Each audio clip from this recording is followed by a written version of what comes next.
निर्मत्सराणाम सताम। जो मात्सर्य दोष से रहित है वो भागवत का अधिकारी। श्रीमद् भागवत सुनने से हमारा किससे संबंध होता है?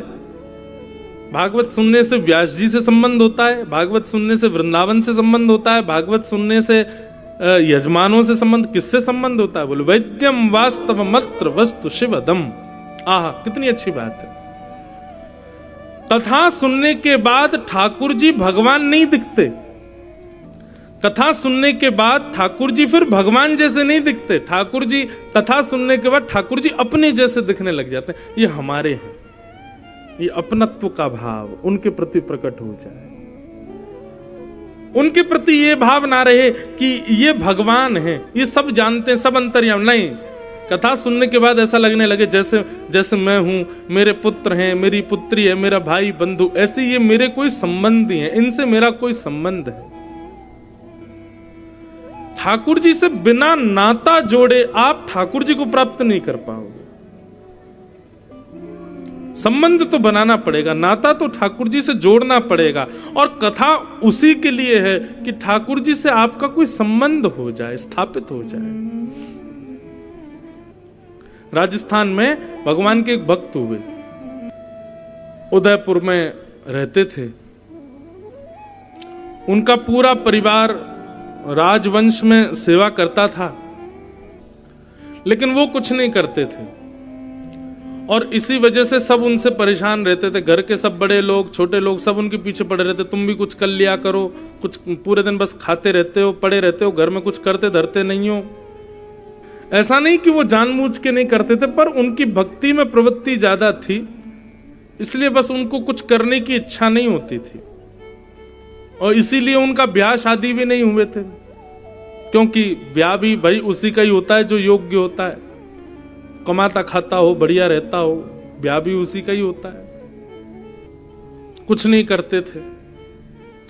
घर के लोग थोड़े थोड़े ताने देते थे, थोड़े थोड़े कर करके वो इतने हो गए कि अब तो सुबह से शाम तक सब उनको सुनाते, जबकि वो बेचारे दिन में केवल एक बार भोजन करते थे। बहुत ध्यान से सुनिएगा। लेकिन घर वालों के इतने ताने हो गए कि एक दिन उन्होंने कहा कि भैया आप लोगों को मुझसे इतनी परेशानी है, मैं जा रहा हूं घर छोड़ करके। बड़े भाइयों हंसने लगे, बोले कहां जाओगे? बोले जंगल में जाऊंगा, वन में रहूंगा मैं।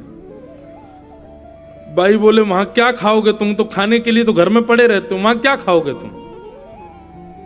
बोले भैया ये आपकी सोच है कि मैं खाने के लिए पड़ा रहता हूं। ऐसा नहीं, मैं खाने के लिए नहीं जीता, बस जितने दिन जीवित हूं भगवत भजन कर सकूं इसलिए खाता हूं। रही बात वन की, तो वन में भी बहुत सारे वृक्ष हैं, कुछ खा लेंगे, फल फूल खा करके रह लेंगे।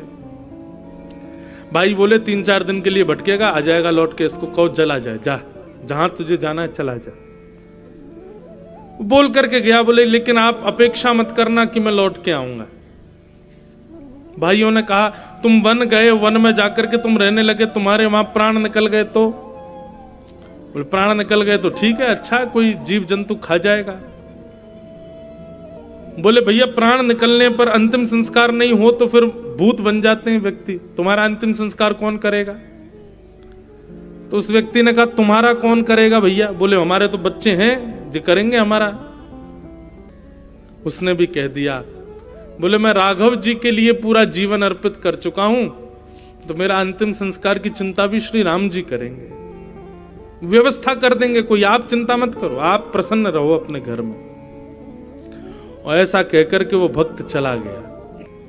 ठाकुर जी नित्य उसके भोजन प्रसाद की व्यवस्था तो कुछ ना कुछ करा ही देते थे, रहता था वन में। धीरे धीरे धीरे वृद्धावस्था आ गई और एक दिन उनके प्राण निकल गए। अकेले विहंगम वन में, कोई दूर दूर तक कुछ नहीं है, ना नातेदार रिश्तेदार, किसी को पता नहीं, प्राण निकल गए उनके। और यहां साकेत में रत्न सिंहासन पर बैठे हुए राम जी के नेत्र सजल हो गए। राम जी के मुख पर मलिनता आ गई। उस मलिनता को, अश्रुबिंद को जब हनुमान जी ने देखा तो हनुमान जी देख करके कहने लगे, हे प्रभु श्री राम, आप क्यों दुखी हैं? क्या बात है? आपके नेत्र सजल क्यों हो गए भगवान? कोई कष्ट, कोई पीड़ा, किसी की याद? तब राम जी बोले कि हनुमान जी, मेरा एक भक्त है, उसने संपूर्ण जीवन मेरा भजन किया, मेरा स्मरण किया, अपने घर तक का त्याग कर दिया। और पता, जब उसने घर त्यागा तो उसके भाइयों ने कहा तुम्हारे प्राण निकल जाएंगे, तुम्हारा संस्कार कौन करेगा? तो उसने बड़े विश्वास के साथ कहा कि रघुनाथ जी व्यवस्था करेंगे। हम मन बना रहे हैं कि हम उसका संस्कार करने के लिए जाएं। उसका अंतिम संस्कार 2-3 दिन हो गए, उसका शव पड़ा है वन में, हम उसका संस्कार करना चाहते हैं।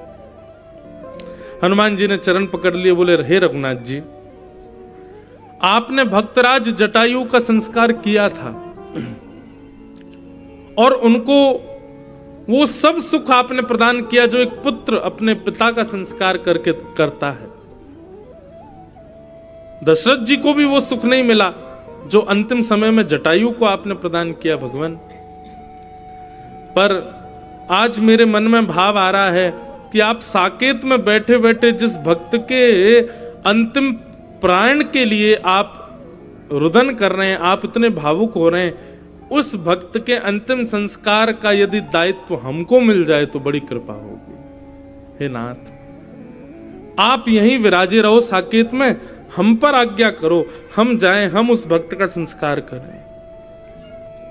राम जी बोले ठीक है, आप जाओ। हनुमान जी महाराज बड़े प्रसन्न हो गए, सेना लेकर के महाराज निकल पड़े। 7 समुद्रों का जल इकट्ठा किया, विश्व भर की समस्त नदियों का जल इकट्ठा किया हनुमान जी ने, और पूरी वानर सेना के साथ हनुमान जी महाराज वन में प्रकट हो गए। और वन में जाकर के उनके शव को समुद्र के जल से स्नान कराया, नदियों के जल से स्नान कराया, सुंदर उर्धपुंड उनके माथे पर लगाया, सुंदर 12 तिलक उनके अंग प्रत्यंगों पर लगाए, बढ़िया सुंदर लकड़ियों की, चंदन की लकड़ियों की महाराज सुंदर चिता बनाई, उस पर उनके शव को पधरा करके उनके बढ़िया सुंदर जो जो क्रम होने चाहिए, नियम होने चाहिए, सब हनुमान जी ने पालन किए। और 2 अश्रु बहा करके एक भक्त राज के पावन दिव्य देह को श्री हनुमंत लाल जी ने अग्नि संस्कार किया।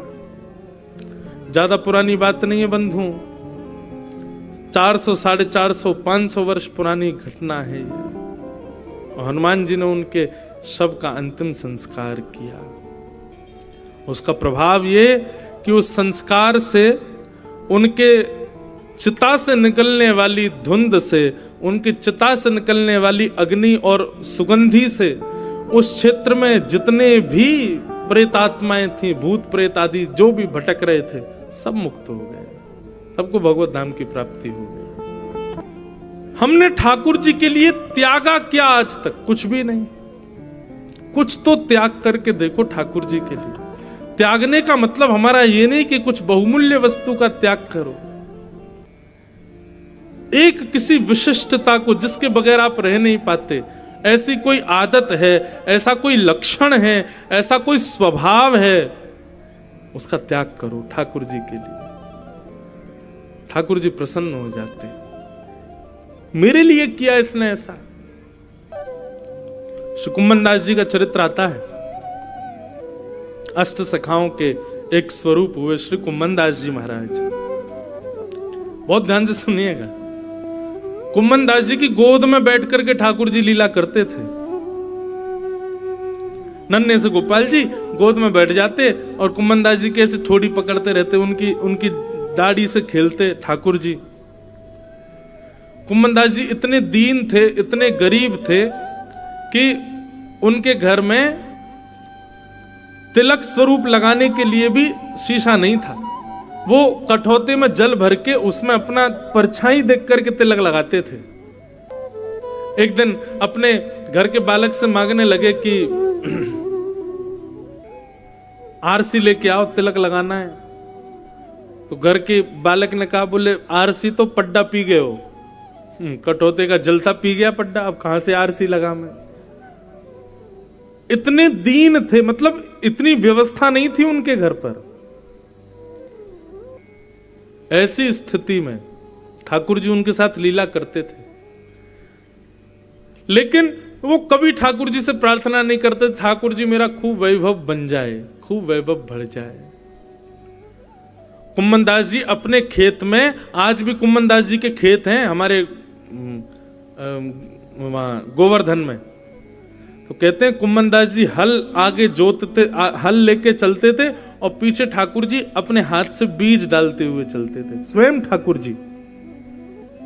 ये कोई सतयुग त्रेता द्वापर की कथा नहीं है, इसी कलयुग में, इसी कलिकाल में ठाकुर जी पीछे पीछे बीज डालते हुए चलते थे कुम्मन दास जी के साथ। एक बार का प्रसंग आता है कि कुम्मन दास जी हल चला रहे थे और ठाकुर जी बीज उड़ाते हुए चल रहे थे पीछे पीछे।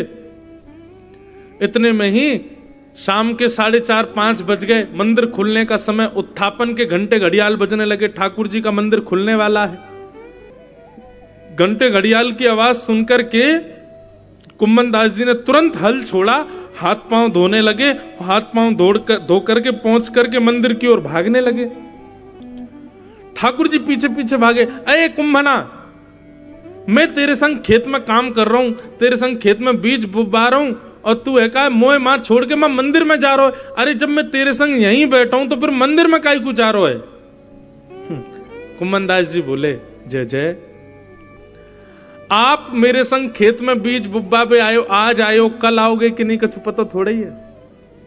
कल आपको मन नहीं किया तो कल नहीं आओगे, परसों आपको मन किया तो फिर आ जाओगे। तो यहां मेरे पास आनो नहीं आनो ये आपके मन के ऊपर निर्भर है, लेकिन मंदिर में तो हमारे आचार्य ने आपको बिठाया है, वहां से तो आप कहीं नहीं जाओगे, इसलिए मंदिर में तो आप नित्य मिलोगे, इसलिए मंदिर का दर्शन मैं कैसे छोड़ दूं।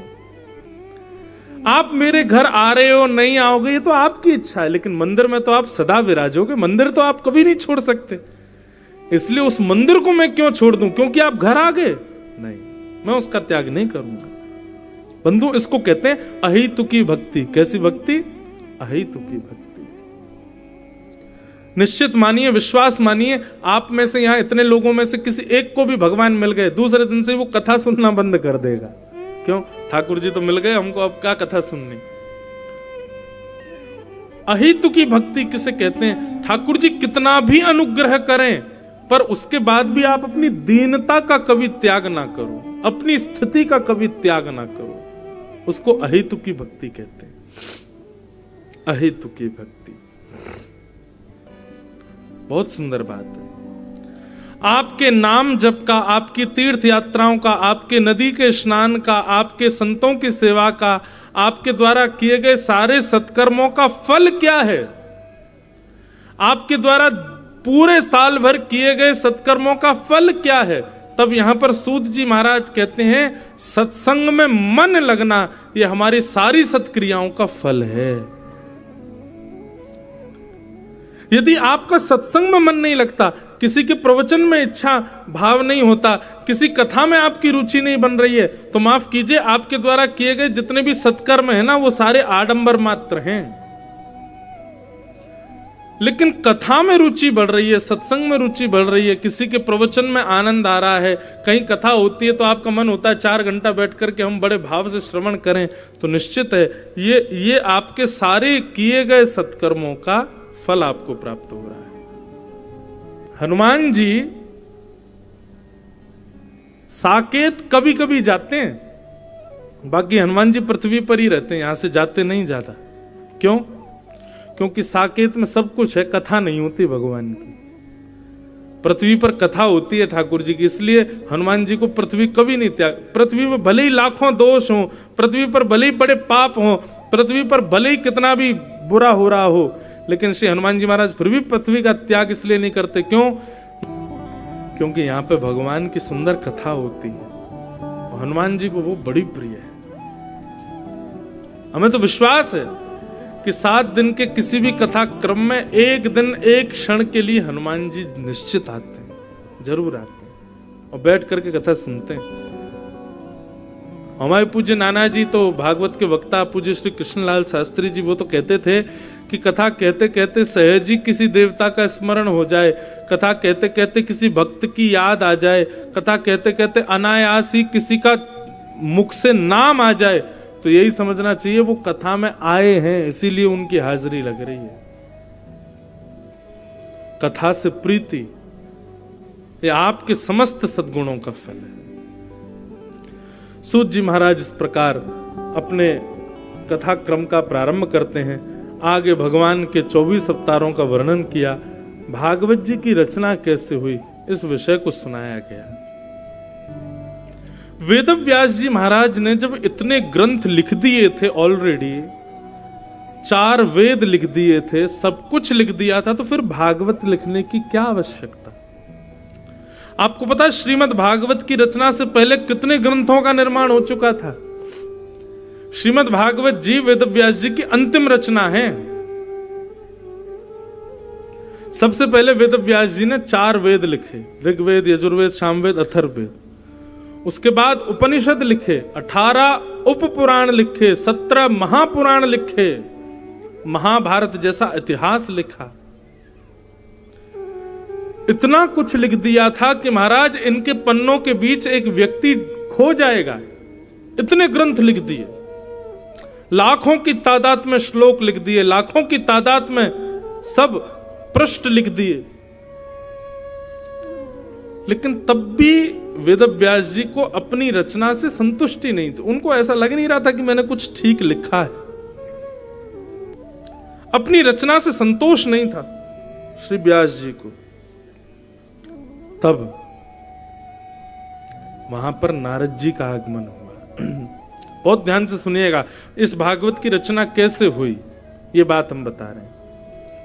अब तक वेदव्यास जी 4 पुराण, 17 उपपुराण, 18 उपपुराण, 17 महापुराण, महाभारत आदि ग्रंथों को लिख चुके हैं। अभी भागवत की रचना नहीं हुई थी। दुखी बैठे थे ब्रह्म नदी सरस्वती के तट पर। तभी वहां नारद जी का आगमन हुआ। नारद जी ने आकर के वेदव्यास जी से कहा, व्यास जी क्या बात है, आप इतने दुखी क्यों हो। वेदव्यास जी महाराज बोले, मैंने इतने सारे ग्रंथ लिख दिए, इतनी सारी रचनाएं कर दी, वेद लिख दिए, पुराण लिख दिए, सब लिख दिया, मेरे मन को शांति क्यों नहीं है। मुझे अपनी रचना से संतोष क्यों नहीं मिल रहा है। नारद जी महाराज बोले, मैं बताऊं। बोले बताइए। सांसारिक विषय भोग जितना भोगो उसमें सदैव संतोष करो, जितना मिल जाए उसमें संतोष करो। बहुत ध्यान से सुनिए, संसार से संबंध रखने वाली वस्तु जितनी मिल जाए उसमें संतोष करो, जितनी कम मिल जाए उसमें संतोष करो, और भगवत वस्तु जितनी ज्यादा मिले उसमें भी असंतोष रहो। समझ रहे हैं बात को। सांसारिक संबंध रखने वाली वस्तु जितनी कम मिले उतनी कम में भी बहुत मानो, और ठाकुर जी से संबंध रखने वाली वस्तु जितनी ज्यादा मिल जाए उसको उतना कम मानो कि नहीं अभी तो कम है, इसमें असंतोष ही बनी रहनी चाहिए। कई लोग कहते हैं महाराज जी हम खूब कथा सुनते हैं, खूब सेवा करते हैं ठाकुर जी की, पर मन को संतोष नहीं होता। बहुत अच्छी बात है कि आपको संतोष नहीं हो रहा है। कथा सुनने से यदि संतोष हो गया तो कथा सुनोगे ही नहीं, फिर सेवा से संतोष हो गया तो सेवा करोगे नहीं, वृंदावन जाने से मन भर गया तो वृंदावन जाओगे नहीं। ये अपूर्णता सदैव बनी रहनी चाहिए भक्ति में। संसार में जितना हो सके उतना पूर्णता का अनुभव करो, और ठाकुर जी की भक्ति में जितना हो सके अपूर्णता का अनुभव करो। ये बना रहना चाहिए। और एक बात और सुन लीजिए, बहुत ध्यान से सुन लीजिए। ठाकुर जी की सेवा में, ठाकुर जी की कथा में, ठाकुर जी से संबंधित किसी भी भाव में यदि आपको पूर्णता का अनुभव किंचित भी हो गया तो समझ लेना ठाकुर जी अब आपसे दूर होने प्रारंभ हो गए। किसी ने कहा चलो वृंदावन चल रहे हैं, भाई खाली तो बैठे हो, क्या कर रहे हो यहाँ पे, चलो वृंदावन चलें। ठीक है, आप जा सकते हो, बन सकती है लीला, आप होके आ सकते हो, लेकिन आपके मन में क्या, सर्दी पड़ रही है यार, कंबल में पड़े रहेंगे, क्या वृंदावन जाएं, मां तो यहां से भी ज्यादा सर्दी है। और ये विचार करके आलस्य के कारण आप वृंदावन जाना अपना स्थगित करते हो, तो ये मत सोचना कि आप नहीं गए हो, ठाकुर जी ही नहीं चाहते कि आप आओ। इसी आपके हृदय में वो आलस्य प्रकट हो रहा है। नित्य कथा सुनने आ रहे हो, एक दिन 2 दिन आ गए, तीसरे दिन अरे यार वही कथा, वही व्यास जी, वही भजन, वही कीर्तन, वही जगह, क्या क्या चाहिए, सुन लेंगे, बात होती रहती है गुना में कथा, कभी और सुन लेंगे। तो ये मत सोचिए कि आप नहीं गए हैं, भागवत जी नहीं चाहती कि आप आओ और सुनो। जिस दिन आपके हृदय में ठाकुर जी की भक्ति, कथा, सेवा के प्रति संतुष्टि सी हो जाए और पूर्णता सी लगने लग जाए, बस हो गया, उस दिन समझना अब ठाकुर जी दूर हो गए, ठाकुर जी कम से कम 10 कदम पीछे चले गए आपसे, और धीरे धीरे पीछे ही जाएंगे। लेकिन एक व्याकुलता बनी है, जैसे प्यासे को पानी की व्याकुलता रहती है, ऐसी आपके भीतर भी व्याकुलता है, कब मेरा काम पूरा हो, कब मैं कथा में जाऊं, कब मेरी ये पूरा हो, मैं तुरंत पहुंच जाऊं। लोग बाग मिलने के लिए आते हैं, तब आकर के बताते महाराज जी हम जा रहे थे, हमको तब पता चला यहाँ कथा हो रही है तो हम रुक गए। मैं उनसे तो सामने नहीं बोलता, पर मन में भाव आता है, आप रुके नहीं है, ठाकुर जी ने रोका है। हमारे तो घर में महाराज जी ऐसे ऐसे ब्याह था, मैंने तो बोल दिया मैं तो उसी दिन आऊंगा, मैं तो कथा सुनूंगा, मुझे तो कथा सुननी। तब मन में भाव आता है, तो ठाकुर जी चाहते हैं कि सुने। इसलिए भैया ये सूत्र समझ लीजिए, अगर आप वैष्णव हो तो संसार की किसी भी वस्तु के तनिक उपभोग को भी बहुत मानो, और ठाकुर जी की बहुत कृपा को भी तनिक मानो। ऐसे जी, अभी तो कुछ मिला ही नहीं, अभी तो कुछ हुआ ही नहीं है, अभी तो बहुत कुछ प्राप्त करना है। संतोष हृदय में नहीं होना चाहिए भक्ति के प्रति। श्री नारद जी महाराज कहते हैं, एक प्रसंग याद आया मुझे, कथाओं में कहा करता हूं कभी कभी, कि जब भगवान नृसिंह प्रकट हुए खंभ भेदन करके, हिरण्यकश्यप का वध कर दिया भगवान ने। उसके बाद भागवत में वर्णन आता है कि इतना बड़ा स्तुति प्रकरण है नृसिंह अवतार में, शायद ही कोई देव बचा होगा जिसने भगवान की स्तुति नहीं गाई। स्तुति मतलब भगवान को प्रसन्न ना किया हो। तो वहां प्रश्न करते हैं शुकाचार्य जी से, परीक्षित जी इतनी स्तुति क्यों गाई जा रही है? बोले क्योंकि ठाकुर जी भयंकर क्रोध में है, ठाकुर जी को गुस्सा आ रहा है बहुत ज्यादा, और ठाकुर जी के क्रोध के कारण थोड़ी थोड़ी धरती हिल रही है, आकाश में बादल गरज रहे हैं, समुद्र में सुनामी आ रही है, सबको यह भय लग रहा है कि कहीं प्रलय ना आ जाए। अभी तो सतयुग चल रहा है, त्रेता द्वापर कलयुग अभी आने बाकी है, लगता है सतयुग में ही प्रलय हो जाएगी। इसलिए सब आकर के स्तुति भगवान को शांत करने का प्रयास कर रहे हैं। जब सबने स्तुति गाली तब भी ठाकुर जी का क्रोध शांत नहीं हुआ। तब सबसे अंत में लक्ष्मी जी आती हैं, भगवान की पत्नी। पति किसी से ना रीझे, पत्नी रिझा लेगी उसको। लक्ष्मी जी ने आकर के कहा तुम लोग सब पीछे हटो, मैं अभी स्तुति गाती हूं, ठाकुर जी तुरंत रीझ जाएंगे। लक्ष्मी जी ने जाकर के भगवान की जब स्तुति गानी प्रारंभ की तो ठाकुर जी और जोर से चिल्लाने लगे। लक्ष्मी जी भी भाग गई वहां से, और बल्कि ये तक और कह गई, बोले ये मेरा पति है ही नहीं, तुमने किसी शेर को बैठा दिया है, और मेरे पति तो बड़े कोमल हैं, वो सुकोमल हैं, उनका हृदय कितना कोमल, तुम क्या जानो, ये शेर के रूप में कौन बैठा भीतर, ये नारायण नहीं है। लक्ष्मी जी ने तो नारायण से स्वीकार करने तक को मना कर दिया कि नारायण है ही नहीं है। तब ब्रह्मा जी प्रहलाद जी के पास जाते हैं, बोले प्रहलाद ठाकुर जी का क्रोध शांत नहीं हो रहा है, और ये हमारे चाहने से होगा भी नहीं, क्योंकि ठाकुर जी तुम्हारे लिए आए हैं, तुम जाओ ठाकुर जी की सेवा, ठाकुर जी के लिए कुछ कहो। तब प्रहलाद जी ने भगवान की स्तुति गाई। वैसे तो प्रहलाद चरित्र भी कल परसों तरसों आएगा, लेकिन अब अपूर्णता, भक्ति में स्वयं को सदैव अपूर्ण मानना, ये विषय चला तो मुझे प्रहलाद जी का स्मरण हो गया। प्रहलाद जी भगवान से कहते हैं आप इतने क्रोधित मत होइए, बड़े बड़े देवता अपनी लच्छेदार वाणी में आपकी स्तुति गा रहे थे, वे आपके क्रोध को शांत नहीं कर पाए, तो मेरी क्या पहुंच कि मैं अपनी तोतली वाणी से आपको शांत करूं। बहुत ध्यान से सुनिए सब लोग, बहुत सुंदर बात है। प्रहलाद जी की आयु कितनी है? 4.5 वर्ष के हैं। अभी 4.5 वर्ष का कोई बालक यहां पे हो ना, उससे बुलवाना जरा, वो भी तुतला के ही बोलेगा, स्पष्ट नहीं बोल पाएगा। 4.5 वर्ष के प्रहलाद जी महाराज भगवान से कहते हैं कि भगवान, इतने सारे देवताओं ने लच्छेदार वाणी में, संस्कृत में अपनी सुंदर भाव, अपने सुंदर संस्कृति से आपकी सुंदर स्तुति गाई, आप उनकी स्तुति से शांत नहीं हुए, तो मुझसे तो अभी प्रहलाद भी स्पष्ट बोलना नहीं आता, मैं तो तुतलाता हूं, छोटा बालक हूं, मैं आपको कैसे प्रसन्न कर सकता हूं नाथ? पर मुझे आपके ऊपर विश्वास क्यों है पता है?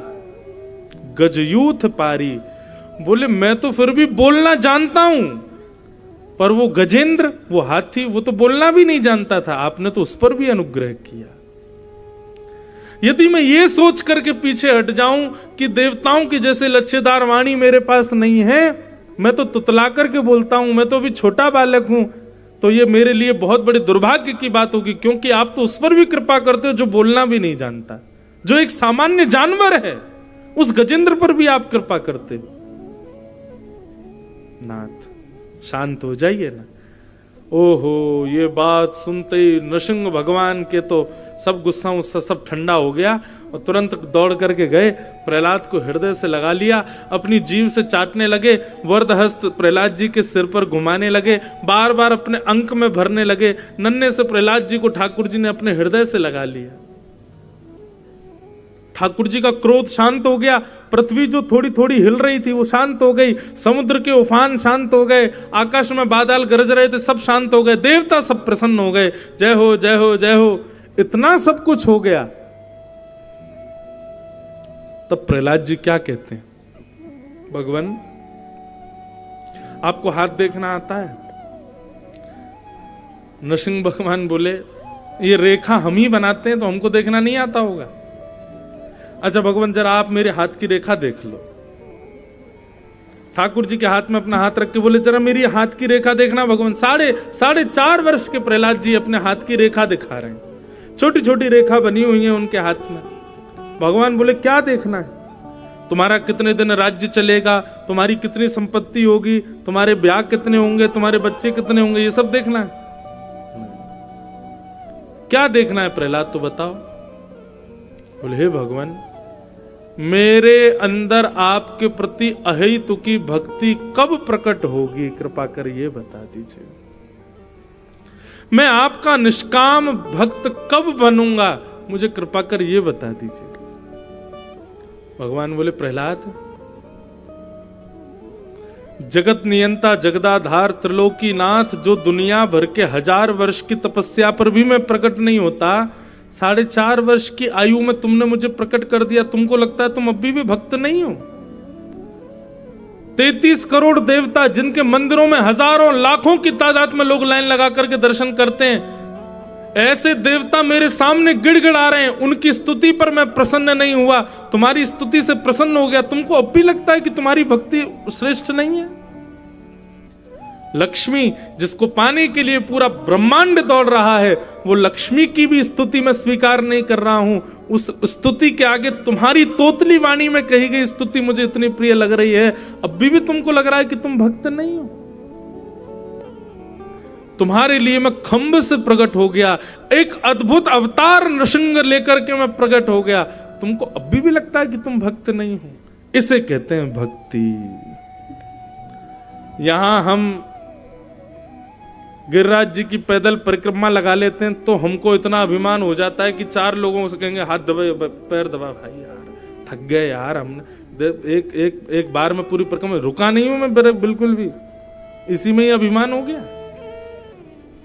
महाकाल भगवान की सुबह 3 बजे उठ करके भस्म आरती करके आए आगे बैठ करके, और भस्म आरती करने के बाद महाराज बाहर निकल करके आए, 2 बजे उठ गए थे रात को, 2 बजे उठ करके स्नान करके महाकाल की हम मंगला आरती करने गए, देखा महाकाल भगवान ने सबसे आगे बैठा करके हमको दर्शन दिया, अभिमान आ गया, इतने में ही अभिमान आ गया। 7 दिन एक आसन पर बैठ करके कथा सुन ली, तो फिर आदमी को आदमी नहीं समझ रहे हम, पैर ऐसे से ऐसे भी नहीं किए हमने, एक आसन पर बैठ के पूरे, बस इतने में ही अभिमान आ गया। और यहां प्रहलाद के लिए भगवान नृसिंह बनकर के प्रकट हो गए, तब भी प्रहलाद जी कहते हैं कि भगवान मेरी हाथ की रेखा देख के बताओ मैं आपको भक्त कब बनूंगा। इसको कहते हैं अहेतुकी भक्ति। अपनी भक्ति में कभी भी संतोष मत करना बंधुओं, नहीं बहुत कर लिया मैंने, नहीं, अभी तो कुछ नहीं किया हमने।